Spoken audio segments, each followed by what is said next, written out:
I bid you welcome.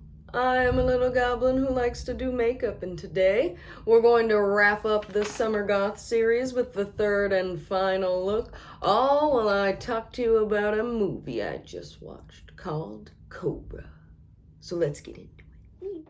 Cobra is an action film from 1986 written by Sylvester Stallone, starring Sylvester Stallone, as a hardened and gritty lieutenant that thinks he's the coolest man to ever exist. And in the context of this movie, he is correct. In this movie, the streets of LA have been overrun by criminals who have a general disdain for the public and a deep love for wood splitters. We are introduced to his character and our setting momentarily, as we need to hear the clanking from the villains. I'm assuming that the weirdos hanging out in an abandoned building smacking axes together in lieu of this conversation are the villains, because if not, then they're extras for the Pink Floyd movie, and they're a few years too late. After our brief introduction to some axes, we follow the camera into a grocery store where a man begins to shoot at some vegetables and other overpriced products he finds in there. And I'm not even joking. He doesn't even shoot at a single person in there until about maybe 5 or so minutes into his little spree. But that is when the cops decide they need Cobra. This man in the grocery store is so dangerous. Didn't you see what he did to those bananas? He split them. I think I'm funny. All jokes aside, that's exactly who the cops need. Cobra. Not a team of professionals, just Cobra. A man who rolled straight out of the 50s and into the sewer, Marion Cobretti. And he is someone with some flair who isn't afraid to get his hands dirty when it comes to bringing in criminal scum. Man walks onto the job site and immediately starts drinking a beer. You know he has had a doozy of a day at that point, and it's probably only 7 o'clock in the morning. Man strolls around and takes so many detours that I'm convinced that this grocery store is 2 levels, massive grocery store. He's just having trouble navigating, when in reality he's just taking his time to go rescue these people with all of the pizzazz that you might expect from an 80s action hero, complete with telling the perp that he is a cure for a disease in which our meddlesome murder sir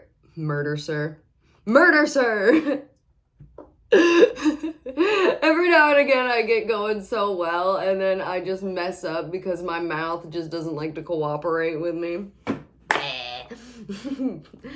That our meddlesome murderer is the disease, and that was just breakfast. After our very nutritious breakfast in the grocery store of beer, Cobretti returns to his apartment to review some evidence from that day and, I don't know, just be a menace to society as he continues to wear his sunglasses, jacket, and gloves in his apartment in the middle of the day. But that's not even the worst thing this man does. He then uses a pair of random scissors to cut a piece of already cut pizza into a little tiny triangle. He takes the triangle, makes a little triangle, and then continues to eat it with his gloves on. Man was truly ahead of his time, as people use those stinking scissors today. That is just one of the many atrocities that Stallone will commit during this movie. However, I will allow it, as he would go on to film Tango and Cash a few years later. And I like that movie. This part really isn't important or anything like that. I just wanted to point out how absolutely absurd that this writing is and that this man is, because who does these sort of things? You're just gonna wear a snowsuit while you're sitting inside in the summer eating a pizza? We witness who the police assume is just one murderer being a whole group of killers randomly just gun down strangers on the street, and one woman in her Jeep is just trying to get home through it all, but unfortunately for her, she comes face to face with the Metal Man from the X-Files. The leader of the New World cult seems to have insulted his honor by leaving the scene so quickly, and now she must die. However, we must have a dance break first. Wasn't that really weird and out of place? Wouldn't that be very jarring if that just kind of happened randomly in the middle of an action movie you were watching?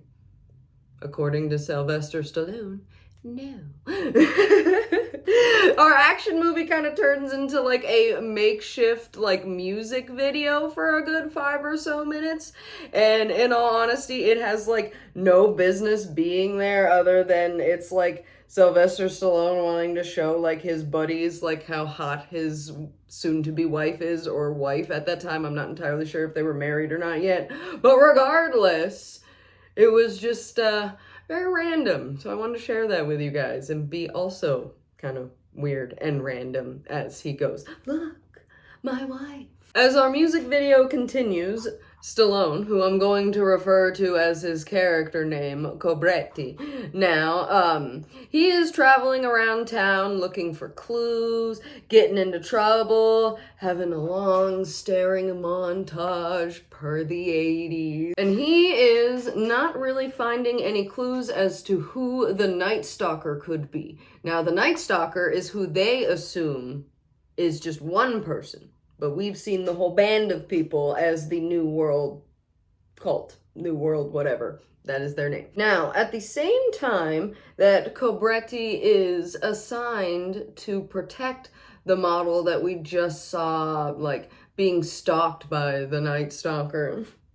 we learn that he is not very well liked by his superiors, especially a man named Monty, who is just a little weasel in the movie, whose entire purpose is to just antagonize Cobretti and tell him that, oh, I'm a real detective. I care about the evidence. And you just care about smashing things and blowing things up and getting notches in your belt. And I think it's really funny because Cobretti never even says that he's wrong or anything. He's just like, how dare you? I'm gonna beat you now. And he always tries to grip up Monty and everything. And Monty remarks that he does real police work and it's the 80s. So in all honesty, like, doesn't Monty realize that he's kind of the outlier here, not the other way around? But I digress. Monty and the captain decide that Cobretti needs just a little bit of extra eyes on him this time because they're tired of him going off of the rails and doing exactly what they called him in there to do. Right? Like, oh, you asked me to take care of a problem. You know how I take care of these problems. Why are you mad now that I have taken care of this problem the way that I do? Basically a second partner, because he's already got one partner who is a walking case of the beatus. And his name is Gonzalez, and he pretty much just shows up, makes little jokes about wanting sugar and everything like that, but at the same time he's supposed to be Cobretti's like second in command, his partner, and I don't really see him doing a whole lot, as Cobretti is a self-proclaimed one-man army. Now, as for Cobretti and his partner Gonzalez, they are part of what's known as the Zombie Squad. And apart from calling it the Zombie Squad and saying that it's like the last line, they don't really go into a whole lot of detail about what the Zombie Squad is exactly. But I'm assuming it's kind of like the squad where they stick all of the people with the anger issues or like the little troublemakers that they've got to keep an eye on. I mean, the really, really cool cops who get all of the cool work done by saying one-liners and little quips. That's why Cobretti's there. Cobretti and Gonzalez are paired up with a female officer not from the Zombie Squad, whose name is Stalk. And right away, Cobretti doesn't trust this woman. And you know what? For good reason, too, because we as the viewer already know that this woman is a part of the New World cult and is very, very close with the lead guy. Now, behind the scenes, she's doing everything within her power to stop Cobretti and take this man down. And in front of the scenes, this man is just dropping bodies everywhere. Everybody's dying. So, Cobretti, Gonzalez, Stock, and the model they are protecting, whose name I believe is Knudsen, or Knudsen, if you would like. They stay the night in this little bed and breakfast. The cultists arrive in the morning for one last showdown, and in all honesty, I don't know how they haven't lost more than like half of their members at this point, because he's just been like mowing people down left and right. But they show up on some motorcycles just as everybody is leaving their rooms, and Cobretti and Gonzalez ask Knudsen, hey, where's Stock? And I really love this part because she's just kind of in the parking lot, like, talking to a dude in the car, like, pointing over at them, and it's like, she's, like, openly just betraying them like that, and Gonzalez and Cobretti are so chill about it, they're just like, huh, never really liked her. And then they carry on with their attack. No, was that police officer, like, infiltrating our entire police force? Don't ask questions, execute justice. Now, the cultists are beginning to terrorize the town just as the sun is rising, and we are treated to the pinnacle of 80s action here, as Cobretti jumps into the back of a moving truck to begin mowing down those axe-loving cultists. And I will give him a little bit of credit here, as I did see him reload at least once or twice. So, I mean, at least for an action movie of that time, that's a plus. One-liners are dropping every other sentence. Explosions are going off every which way.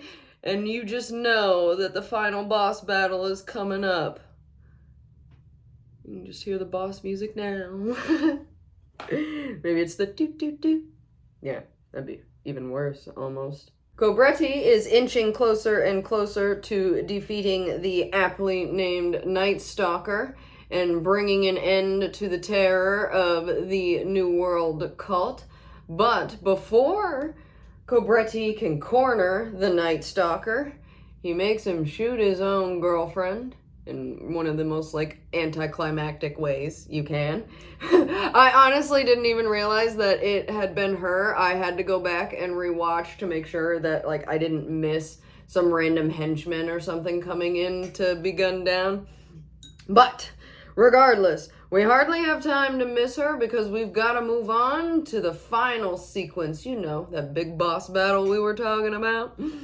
The main event is upon us, and it is Cobretti v. Night Stalker v. Mysterious Flying Meat Hook. That's definitely not some foreshadowing that we've got there. Oh, that one went right down in the middle of my face. Downsides to being left-handed. The Night Stalker proudly displays his 5th grade education as he is pushed to his limits and searches his soul to try and tell Cobretti off and basically what their mission was this entire time, managing few words in between shouting pig over and over again, which, like, there are far more interesting and better insults to call a cop than pig, especially one as greasy as Cobretti. I mean, like, come on, you're kind of being a little lazy here, my dude. Now, our villain was way too lazy to even have a clear set plan for world domination, at least that I was given, other than like, oh, we just don't like the weak, we are the hunters, blah, blah, blah, blah, blah. So I honestly don't know why I expected him to have like such a riveting villain speech towards the end of the movie. It was just a whole lot of pig. big. Like, man must have had a horrible time watching Babe. He is punished for his deeds, though, as Cobretti lifts this man onto a giant hook that's been spinning in a circle for at least 5 minutes now, and sends him to the Reaper. And from here on out, the movie kind of wraps up pretty quickly, if I'm being honest. Cobretti is thanked by his superiors and told, like, hey, if there's anything you ever need, you ask us, and we'll do what we can to make it happen. And he's like, all right, fix my car. And they're like, anything but that. Nice try though, bucko. I'm pretty sure that they even have to rebuild half of the city, or at least a good quarter of it, due to Cobretti and his methods. So I'm sure that the budget for whatever favor he's going to ask them is going to be very limited. Like, yeah, you did a good job, bud, but at the same time, like, at what cost? He's on top of the world, so much so that when his boss, Monty, comes to him and attempts to ruin his mood by basically doing what he's done the entire movie, and that is accuse him of being basically a caveman who doesn't actually care about solving crimes. And that is when Cobretti decides to give him a taste of violence. He punches him square in the face. And before scooping up Knudsen and hopping on the back of some random person's motorcycle and speeding off into the distance. And that is the end of the movie. The perfect end to a movie. Like most 80s action movies, it is just jam-packed full of action, explosions that are over the top, and quirky one-liners that everybody both loves and hates at the same time. But what I believe this film suffers from the most is the writing. And it's not just like the writing in itself, but the dialogue or whatever it is. And that's no slight to Sylvester Stallone, as apparently this was the script to be the Beverly Hills Cop, but he didn't want it to be as comedic as the studio wanted it to be. And they ended up parting ways, and Eddie Murphy got the role. So this is basically what could have been if he had his way with Beverly Hills Cop. And I'm sure that, like, the studio or the director or whoever might have had, like, a different way to go with it. But if it's Stallone's dialogue, then this just gives us a glimpse into that. And I just think it could have been improved upon, and he could have taken some criticism from the director and,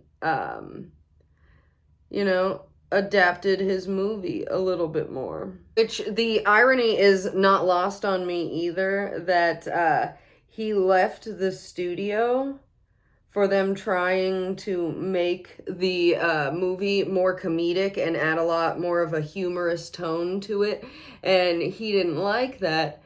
And I think it's funny because throughout this movie, he does try to land jokes and have comedic moments and things of that nature, and they just always feel so awkward. However, the plot is really cool, and I think it has a great capacity to actually be a really cool movie and a great concept. I think it just suffers from, like, an awkward writer, and therefore it comes off as an awkward movie, maybe. I was honestly trying to look up how many spoken words or how many words are in this movie in general, because I don't think it's a lot, if I'm being honest. There were some choice moments, though, of dialogue throughout the entire movie. Like, in the beginning, when he is dealing with the grocery store bandit, the guy who came in and was gonna blow the place up. He's telling Cobretti, he's like, I'm gonna blow this place up. And he's like, go ahead. I don't shop here anyway. Like, yes, that's great. Tell that to all the people that, you know, you were gonna negotiate for here, Mr. I might not be too good at my job, but I definitely cackled really, really hard when that moment happened. I'm not gonna lie to you. I thought it was hysterical. There is just no relaxing in this movie, if I'm being honest. It is just one long one-liner that just runs on forever and there's no stopping it. And it ends up being one of those movies that you love because it's so terrible instead of being one of those movies that you love because of its grit, if that like makes any sense. Cobretti also has the mentality of shoot first, ask questions, never. Much like my boy Ash Williams, and that was literally his superpower. So maybe Cobretti was on to something with that, much like his pizza with scissors. Although that just hurt me to watch. Don't do that. No. And in all honesty, Cobretti was a literal one-man army. I am not entirely sure that Gonzalez did much besides try to provide a little bit of comedic relief and catch the beatus.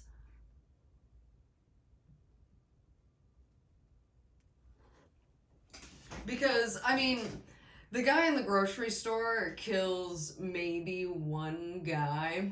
And yeah, the whole of the organization ends up killing like 15 or 16 people. But I'm pretty sure that Cobretti killed over 100 people at least. And then did so much property damage and so much to other people. So like, who is really the dangerous one here, Cobretti? Oh, Lord. The movie is fantastic for all of the wrong reasons, and it ends up being a comedy despite not trying to be, and I 100% cackle while watching this movie, and it will 100% be from watching Sylvester Stallone run around in the world's tightest pair of pants. Foxy seconds that.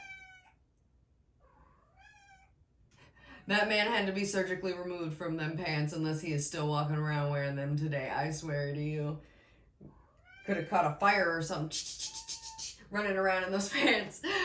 Go watch the movie or don't. It really doesn't affect me, but it might give you a good giggle on a bad day. Foxy Cleopatra, will you stop it? Oh, I am finishing up here. I've accepted my fate here. I'm going to go in and do some final touches here. Maybe quell her for a moment, throw my lips on here, and be right back. Like a second skin or something like that. Good Lord. It gave me a good giggle after I accepted my fate. In the beginning, I was trying to be like, oh my God, what is this movie? But once you take it for what it is, it's actually pretty hysterical, and thank you, Sylvester Stallone, for giving me that gem. I'm gonna finish up my lips here and do a couple of final touches here, but I'm really enjoying how this one came out. I like the way that the lemon slice looks like it's coming right off of my eyeliner there, and there's supposed to be lemon seeds, so I hope that that is coming through that way. The only thing that I am regretting is that I didn't do a little bit of blue underneath, but it'll ruin it if I try to do it now, so we'll just, we'll be right back with the final look here. This is it. This is the final look for our Summer Goth series, the third one, if you will.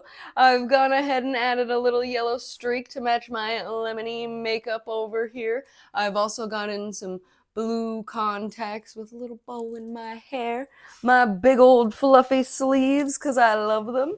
I've got my bathing suit on underneath, a big old fluffy skirt with some accessories, and my chunky sandals, and of course, me trinket catcher, and we're off to be a menace. I'm just not sure where yet, I don't know. You pick this time. Be sure to let me know if you've seen Cobra or not, and if you have, let me know if it lives on in action movie glory, or if it's just another one of those 80s movies with a lackluster story and over-the-top action. I definitely think it's the first one, though.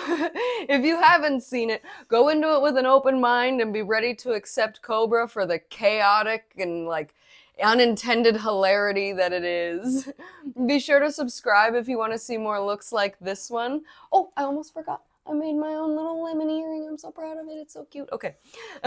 Subscribe if you want to see more looks like this one. Like, comment, do all of the things. But the most important thing, stay well, stay hydrated, stay chaotic.